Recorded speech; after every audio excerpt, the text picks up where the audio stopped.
Welcome to my channel. Myself is Shashi Bhushan, having more than 20-year experience in IIT JEE coaching as well as book writing. So today I am going to discuss the states of matter in the examination itself. So this is the second problem where you need to find the reduced temperature ratio. And in this case, you need to find the ratio of reduced temperature. In this case, you need to find A and B.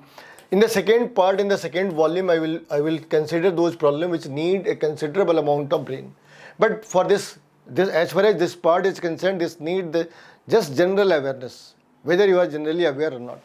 So first part is you need to find the inversion temperature and Boyle's temperature.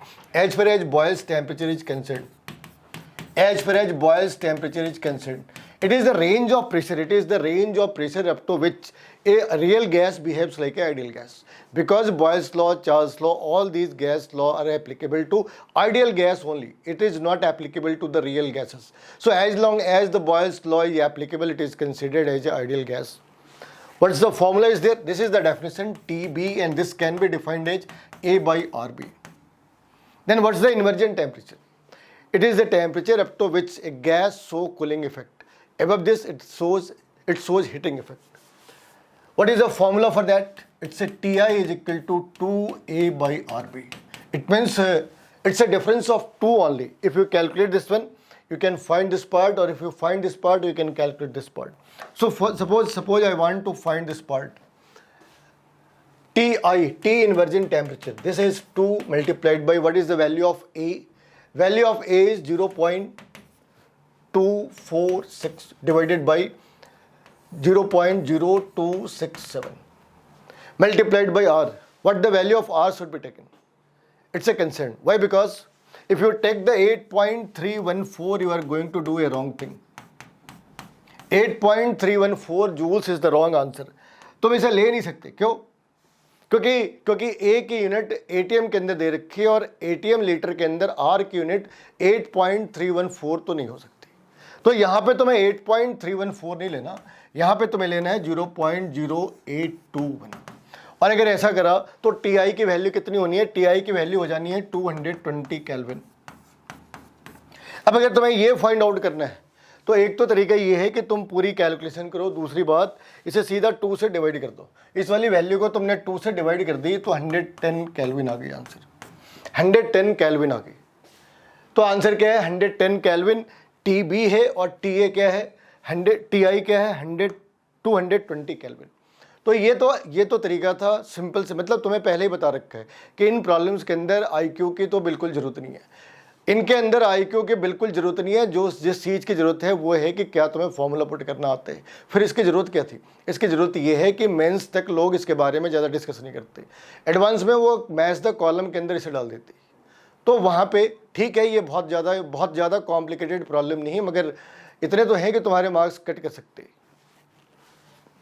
दूसरी problem, अब देखते हैं दूसरी problem. इस वाले में इन्होंने क्या करा? रिड्यूस टेम्परेचर और रिड्यूस वॉल्यूम की बात करी और रिड्यूस प्रेशर कैलकुलेट करने का. रिड्यूस टेम्परेचर की वैल्यू दे रखी है, इसने रिड्यूस T की वैल्यू दे रखी है, रिड्यूस वॉल्यूम दे रखी है और रिड्यूस प्रेशर पूछ रखा है. और इसको ऐसे भी लिख सकते हैं TR, VR और PR. ये एक बढ़िया तरीका है इन्हें लिखने का. भाई ऐसी कोई इक्वेशन है क्या जिसमें ये तीनों कोरिलेटेड है? आंसर है बॉयल्स लॉ है. कंबाइंड गैस इक्वेशन है जिसके अंदर ये तीनों के तीनों इकट्ठे हैं. लेकिन क्या इनमें उसके अंदर A और B भी दे रखा है? आंसर नहीं दे रखा. अगर उनके अंदर A और B नहीं दे रखी तो फिर ये वैलिड ही नहीं है. तो वैलिड किसके ऊपर है? वैलिड है वान डेर वाल करेक्शन के ऊपर. लेकिन वान डेर वाल करेक्शन के अंदर रिड्यूस वर्ड तो सुना ही नहीं. भाई रिड्यूस वर्ड तो किसी ने सुना ही नहीं. तो अब क्या करें? आंसर ये है कि पहले रिड्यूस को डिफाइन करते हैं. साइंस के अंदर सबसे पहले है कि हमने उसे डिफाइन करना है. Let's define this part. So this can be defined as T by Tc. This can be defined as V by Vc, and this can be defined as P by Pc, where Pc means critical pressure, Vc means critical volume, Tc means critical temperature. तो तुम्हें उस चीज़ को recall करना है कि van der Waals correction critical conditions के अंदर में क्या होती है, और वहाँ से हमने रिड्यूस का फॉर्मूला फाइंड आउट करना है.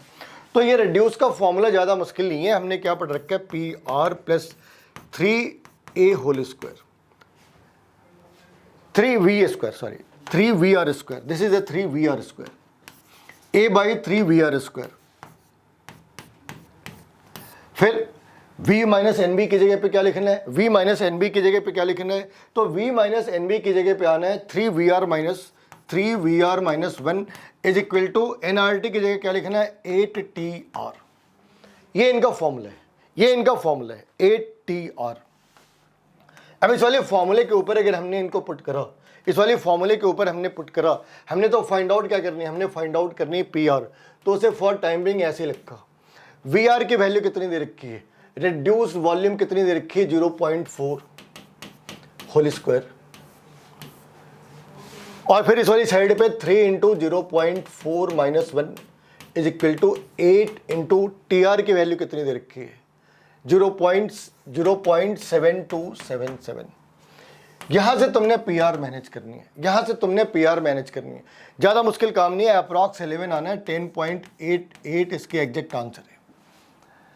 तो इस वाली केस में भी, इस वाली केस में भी और इसके पहले के केस में भी तुम एक चीज़ नोटिस करोगे, इस वाली केस में ए और बी के बारे में नहीं बता रखा, लेकिन on an average A and B उसके अंदर 10 से लेके 1000 के बीच का गैप होता है। A is always higher than 10 to 1000 times higher than B. A और बी के बीच में रिलेशन ये है कि बी ए के कॉम्परेटिवली 10 से 1000 टाइम्स कम है, या अपोजिट ए बी के कॉम्परेटिवली 10 to 1000 टाइम्स, कई बार 1000 टाइम्स से भी ज़्यादा। अगर हमें बहुत ही मॉडरेट सी रेंज लेनी हो तो 100 to 1000 का रेंज लगा सकते हैं। इतनी बात समझ आ गई। तो यहाँ पे हमने क्या फाइंड आउट करना था, हमने फाइंड आउट करना था कि रिड्यूस प्रेशर के रिस्पेक्ट में वॉन डेर वाल करेक्शन क्या है। और अगर तुम्हें आता है तो फॉर्मूला पुटिंग प्रॉब्लम है, अगर तुम इसे नहीं जानते तुम इसे कभी सॉल्व नहीं कर सकते। ठीक है, पहली जो प्रॉब्लम थी वो डेफिनेशन बेस्ड प्रॉब्लम थी, दूसरी प्रॉब्लम के अंदर तुम्हें चीज़ों को थोड़ा डिराइव करना था। अब यहाँ पे ये जो थर्ड प्रॉब्लम है इसके अंदर इसने क्या पूछा, इसने पूछा critical temperature of oxygen and nitrogen, उसकी इन्होंने वैल्यू दे रखी है और रिड्यूस टेम्परेचर के बारे में पूछा है।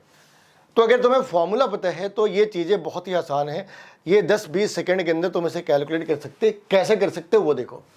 अगर तुमने यहाँ पे फाइंड आउट करना है कि तुमने टी रिड्यूस फाइंड आउट करनी है किसकी, ऑक्सीजन की, और डिवाइड किससे करनी है, टी रिड्यूस फॉर नाइट्रोजन। ठीक है, तो यहाँ पे हमने पता है कि टी बाई टी सी करा और इस वाली केस में भी टी बाई टी सी करी, तो टी और टी तो कैंसिल हो गए, टी और टी तो कैंसिल हो गए, बच गया टी सी। ये टी सी किसकी भाई, ये है टी सी N2 की,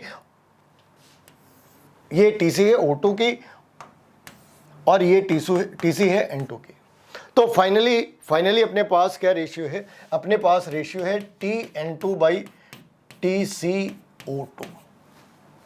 यही करना है ना, यही करना है ना। यहाँ पे देखो, यहाँ पे TR की जो रेशियो थी इसका इन्वर्स रेशियो है, ऐसे भी कह सकते, ऐसे भी कह सकते TR is inversely proportional to 1/TC।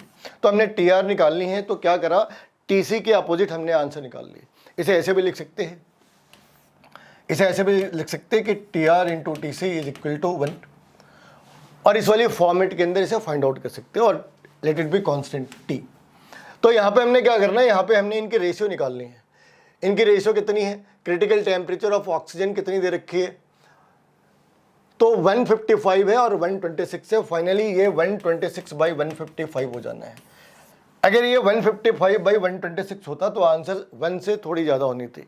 यहाँ पे ये 126/155 है तो आंसर 1 से कम होनी है, लेट इट बी 0.87 अप्रॉक्स, ऐसे ही कुछ आंसर आएगा।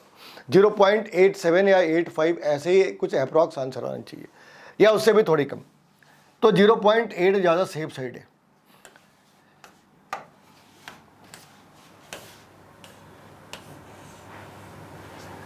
इस वाली केस में तुम्हें थोड़ी कॉमन सेंस लगानी है। दो चीज़ें चाहिए इस वाली केस के अंदर। हमने दो चीज़ें चाहिए, एक तो क्या हम फॉर्मूला जानते हैं, और अगर हमें फॉर्मूला पता है तो हमने इसे मैनिपुलेट करना है, बस और कुछ नहीं करना। इसके अंदर आज हमने क्लास की ओपनिंग में भी डिस्कस करा कि इसके अंदर IQ की जरूरत नहीं है, ये सिर्फ अवेयरनेस के लिए है। IQ की प्रॉब्लम तो अगली क्लास के अंदर आनी है। तो यहाँ पे फॉर्मूले पुट करने हैं। किसके फॉर्मूले पुट करने हैं? हमने क्रिटिकल प्रेशर और क्रिटिकल टेम्परेचर के बारे में डिस्कस करा है, टीसी और पीसी। तो टीसी की वैल्यू क्या है और पीसी की वैल्यू क्या है, उनके बीच में रिश्ते क्या है? तो 8a/27 RB, 8a/27 RB। तो इस वाली केस में क्या करना, इस वाली केस में, इस वाली जो पीसी का केस है, पीसी वाली केस में क्या करना, इसमें भी 27 होना है लेकिन 8 नहीं होना, इस वाले में भी 27 होना है लेकिन 8 नहीं होना, 27 और यहाँ पे b, 27b, लेकिन b के साथ स्क्वायर आना है, नहीं आना है? तो आंसर है इसमें b के साथ स्क्वायर आना है। अगर मान लो तुम इसके अंदर, सपोज अगर तुमने टीसी सेलेक्ट कर ली और तुम इसके अंदर या पीसी सेलेक्ट कर ली और तुम इसके अंदर वैल्यू पुट करके आंसर निकालना चाहो तो नहीं निकाल सकते। क्यों? टीसी तुम्हें पता है, आर तुम्हें पता है, ये चीज़ें कांस्टेंट है, इतना तुम्हें पता है, लेकिन ए और बी दो वेरिएबल है। अगर दो वेरिएबल हो तो हम चीज़ों को सॉल्व नहीं कर सकते। यही प्रॉब्लम तुम्हें इनके साथ भी आनी है। पीसी तुम्हें पता है, 27 तुम्हें पता है, लेकिन तुम्हें ए और बी का आइडिया नहीं। तो बढ़िया है कि इसे डिवाइड कर देते हैं। अगर हमने इसे डिवाइड कर दी तो बहुत सारी चीज़ें कट जानी है। बचना क्या है अपने पास? अपने पास बच जाना है, क्या बच जाना भाई? इस वाली केस में अगर हमने कैंसिल करी, कितनी सारी चीज़ें कैंसिल हो जानी है। 27 कैंसिल हो जानी, एक बी से एक बी कैंसिल हो जाना, ए कैंसिल हो जाना, 8 रह जाना है। तो ऊपर की वाली साइड पे क्या रह जाना? ऊपर वाली साइड पे 8/r और नीचे वाली साइड पे b रह जाना है। 8/r और नीचे वाली साइड पे b रह जाना है। तो ये फाइनली क्या हुआ? TC/PC करी तो ये 8/8b/r हो गई। ये क्या रह जानी है भाई? 8b/r। इस वाली केस के अंदर 8b/r हो जानी है। अब अगर तुमने यहाँ से b निकालनी है, तुमने यहाँ से b निकालना है, वैल्यू पुट करी, तुमने यहाँ से b निकालनी है, तो कैसे वैल्यू पुट करी? TC multiplied by r divided by PC into 8 is equal to b।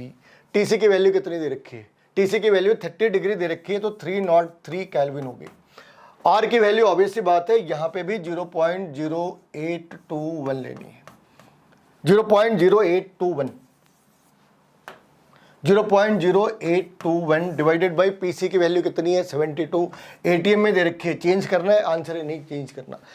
ATM में दे रखा आंसर है, अगर हमने ये सवाल उठाई कि क्या इसे चेंज करना है, आंसर ही नहीं करना। क्यों? क्योंकि R की यूनिट ले रखी है लीटर एटमॉस्फेयर के अंदर, तो अगर P की यूनिट एटमॉस्फेयर में है तो कोई प्रॉब्लम नहीं। अगर P की यूनिट टॉर्क के अंदर होती या mm ऑफ Hg के अंदर होती तो हमें से वाकई में कुछ करना होता। मल्टीप्लाइड बाई 8, तो ये सारी चीज़ें कितनी हो गई? इनको अगर तुमने सॉल्व करा तो ये चीज़ें कितनी हो जानी है? ये हो जाना है करीब करीब 0.043, 0.043।